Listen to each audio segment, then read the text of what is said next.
당뇨인들은 반드시 피하셔야 될 일이거든요. 음식이 위에 닿고 5분이 딱 지나면 인슐린이 대량 분비가 됩니다. 저혈당이 갑자기 그렇죠. 빠질 수가 쇼크 있어요. 오죠. 혈압도 올리는 것 같아요. 맞습니다. 혈압과 혈당이 같이 네. 올라가죠. 췌장의 업무를 가중시키는 일이고 건강을 잃게 되는 일들이죠. 당뇨는 여러 가지 합병증을 일으키는 무시무시한 병이라 이것만은 피해야 하는데 그러면 피해야 할 수칙 같은 게 좀 있을까요? 당뇨인들이 피해야 할 것은요, 바로 식후 취침입니다. 근데 이 어르신들도 보면 꼭 식사하신 다음에 잠이 너무 달가 봐요. 너무 달게 주무세요. 우리 엄마도 지금 요양병원에 계시는데 밥만 먹으면 나 좀 자겠다고. 네. 그거 말리는 게 너무 힘들어요. 맞습니다. 그렇게 식후에 바로 주무시는 습관들은 당뇨인들은 반드시 피하셔야 될 일이거든요. 일반인들도 내장 지방 쌓이는 일이죠. 맞습니다. 맞습니다. 식후에 혈당이 가장 올라가는 시기에 내가 아무런 행동을 하지 않고 움직이지 않고 그냥 멈춰 있다면 그 혈당들은 다 췌장 혼자서 췌장의 업무를 가중시키는 일이고 내 세포들은 그리고 혈관들은 건강을 잃게 되는 일들이죠. 예전에는 밥 먹고 운동하지 말라고 그랬거든요. 근데 또 바뀌어가지고 반드시 산책을 하든 뭘 해라 이렇게 말씀하시더라고요. 네. 시간대가 중요하겠죠. 식사를 하고 나면 그 직후에는 움직이는 곳이 내장이잖아요. 네. 위와 소화기관이니까 여기가 움직여야 되니까 팔다리에 있던 혈액이 조금은 이쪽으로 간단 말이죠. 그쵸? 근데 그때 바로 운동을 시작해버리면 소화가 잘안 소화에 돼요. 필요한 혈액들이 부족해지니까 소화가 잘 안 되는 분들도 계세요. 물론 혈액량이 충분한 분들은 여기저기 다 잘 움직이지만 그래서 식후에 운동하셔서 소화 잘 안 되시는 분들은 좀 소화가 되신 이후에 운동을 하시는 게 필요하고요. 식후 운동하시기가 가장 좋은 시간대가 그럼 언제냐. 어떤 분들은 공복에 헬스하시는 분들이 있잖아요. 아침에. 이 논란이 많습니다. 과연 공복이 낫냐 식후가 낫냐. 당뇨 환자분들의 한정에서 말씀을 드리면 당뇨 환자분들은 공복에 운동하시다 보면 저혈당이 갑자기 그렇죠. 빠질 수가 쇼크 있어요. 오죠. 예, 쇼크가 있어서 식후 1시간째 혈당이 가장 많이 올라갑니다. 이때 전후로 해서 운동을 하시는 것이 제일 좋습니다. 5분만이라도. 예. 근데 꼭 이상하게 식후 한두 시간, 꼭 2시간 후가 가장 입이 궁금해요. 왜 혈당도 올라가 있는데 왜 그럴까요? 아, 그러세요? 당뇨는 없으신 분이시죠? 네. 당뇨가 없다면 리바운드 현상 때문에 그럴 거예요. 음식을 드셨는데 정상인이라면요.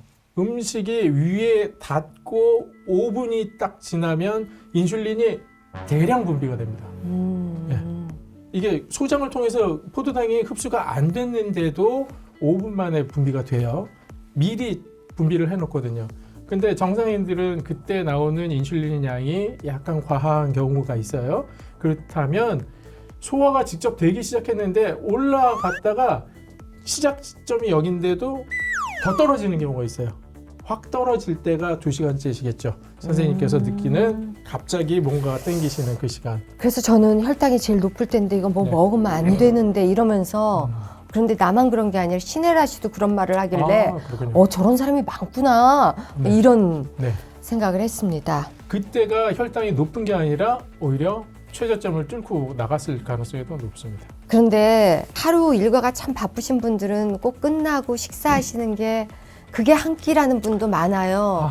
예. 그러고 나서 늦게 안 또 네. 이런 그 어려운 삶을 살고 계시는 분들에겐 어떻게 좀 지혜롭게 좀 영양분도 섭취하면서 네. 어떻게 해야 될까요?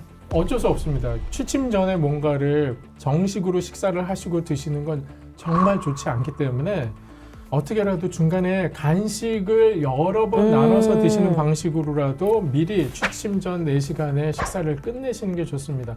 근데 간식조차도 먹을 수 없는 상황에 계시는 분이 계시다면 마셔야지 뭐 그래도. 예, 어떻게든 유동식으로라도 갈아서 음식을 준비하셔서 드시는 수밖에 없고요. 좀 환자식으로 아주 잘 나오더라고요.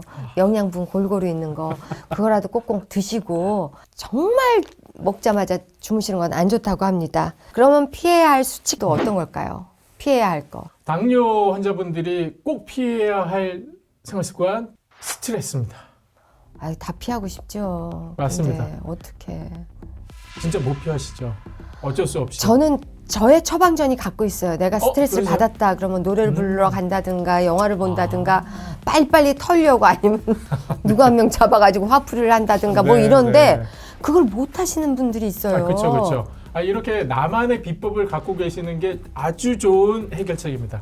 근데 나도 노래 부르고 싶은데 시간이 안 되시는 분들, 그런 분들 같은 경우에도 스트레스를 피하실 수 있는 방법들을 찾으셔야 되는데, 우선 스트레스라는 상황은 내가 원치 않는데도 어떤 생각이 계속 머리에서 떠나지 않는 거죠. 풀 수도 없는 일들이기 네. 때문에 네. 화만 나고 그렇죠. 걱정만 생기는 네. 거죠. 이 생각이 이렇게 끄집어 내버리면 좋겠는데 없어지지 않는데 이걸 없앨 수 있는 방법은 운동밖에 없어요. 움직이는 것밖에 없어요. 움직여야 되는 이유가 또 하나 있는데요. 모든 스트레스 상황은 고혈당을 유발합니다. 혈당을 쭉 올릴 수밖에 없는 게 스트레스 호르몬이거든요. 혈압도 올리는 것 같아요. 맞습니다. 혈압과 혈당이 같이 네. 올라가죠. 네. 밤에 자다가 내 혈당을 올리는 호르몬이 나온다고 그랬죠. 그게 바로 스트레스 호르몬입니다. 스트레스 호르몬이라는 걸 왜 만들어 놨을까? 이거 없으면 좋겠다. 그러면 밤에 잠에서 깨지 못해요. 그러니까 스스로 하는 일이 있어요. 우리 몸에서 긍정적인 작용도 하고 부정적인 작용도 하는데 원래는 긍정적인 작용밖에 없었어요. 근데 현대인들에게 부정적인 작용으로 된 거예요. 왜냐하면 예전에는 우리가 이렇게 앉아서 생활하고 업무를 보는 상황이 아니라 밭에서 밭 농 갈고 갈고. 모 심고 하던 그 상황을 생각해 보세요. 스트레스 상황이라는 건 응급 상황을 만났을 때예요. 네. 이게 산길을 가다가 범을 만났다든지 네. 어떻게든 도망가야 되잖아요. 고지서가 날라왔다든가. 네. 그 상황에서는 인체는 큰 힘을 내기 위한 준비를 미리 하죠. 큰 힘을 내려면 포도당이라는 에너지가 이미 혈액 안에 잔뜩 있어야 된다는 거죠. 그래서 스트레스 호르몬이 혈당을 확 올려놓으면 그걸 가지고 에너지를 써서 도망가든지 싸우든지 하라고 나오는 게 바로 스트레스 호르몬이에요. 순간에 힘이 쏟아지게. 그렇죠. 맞습니다. 응급 상황에서 슈퍼 엄마야. 그렇죠. 맞아요. 이 차를 들어가지고 애를 구하고. 저 그 얘기 하려고 했어요. 그 힘이 나오는 원리도 바로 그 스트레스 호르몬이 원동력인 거예요. 위급 상황에서는 진짜 필요한 호르몬. 근데 현대인들은 스트레스 상황에서 어떻게 하는지면 생각 드시죠? 가만히 있습니다. 머리 싸매고 책상에 앉아 있습니다. 아니면 싸매고 들어 누웠죠. 그쵸. 그러면 그 스트레스 호르몬이 옛날 생각하면서 뿜어낸 그 포도당들이 그냥 내 몸 안에 고스란히 남아 있는 거예요. 그러면 최장 혼자서 혼자 바빠. 그거 처리하느라고. 그거 처리하는. 혹사당하고. 맞습니다. 그래서 스트레스 때문에 당뇨병이 생기는 이유도 바로 이것 때문에. 그래서 결국은 운동을 하라는 건데 주부들도 막 빨래하고 그 노동력이 만만치 않거든요. 근데 그 운동과 노동은 확실히 다른가 봐요. 완전 다르죠. 예, 빨래 하시면서 즐겁게 하시는 분도 있어요. 다리를 쫙쫙 벌리면서 그건 빨래하면서 뭐 이놈의 네. 자식 이놈의 네. 자식 하면서 그건 즐겁지가 않은 거예요. 어떤 생각이 계속 내 머리에 있잖아요. 그냥 흥얼거리면서 일하시는 분들 노래하면서. 그렇죠.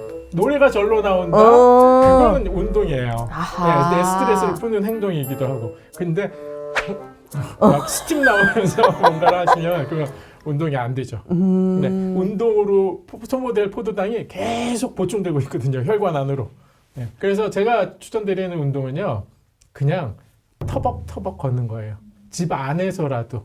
제일 좋은 건 그냥 밖에 나가서 운동장 터벅터벅 걷거든요. 그래도 좋은 음악 들으면서 해야겠네요. 그렇죠.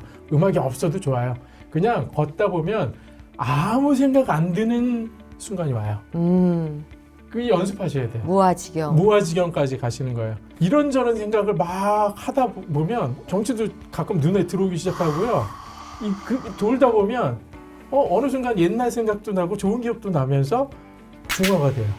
그래서 서울시에서 그 세금을 뿌려가면서 멍 때리기 대회를 하는군요. 나는 돈을 왜 네. 갖다 쓰나 했어요. 멍 때릴 수 있는 능력은 정말 스트레스 해소에 좋은 능력입니다. 아하. 네, 내 머리에 아무것도 남아있지 않게 시간을 보낼 수 있다는 것, 스트레스 해독 방법이죠. 정말 원장님 말씀대로 우리가 당뇨 걸렸다고 해서 그때부터 운동하신다고 막 얼굴이 반쪽이 되도록 그렇게 하시더라고요. 살을 빼고. 근데 그러지 마시고 운동은 필수라는 거 기억하셔야 될 것 같습니다. 이런 피해야 할 수치를 알려주셨음에도 불구하고 피하지 못한다면 어떤 미래에 닥쳐올 예견들을 할 수 있을까요? 만약에 당뇨 환자분이라면 잃는 것밖에 없겠죠. 눈을 잃고 팔다리를 잃고 콩팥을 잃고 심장까지도 잃을 수가 있습니다. 어머. 네, 당뇨 환자분들이니까 좀 심하게 말씀드렸고요. 당뇨 전 단계에 계신 분들은 처방전을 받아들게 되겠죠.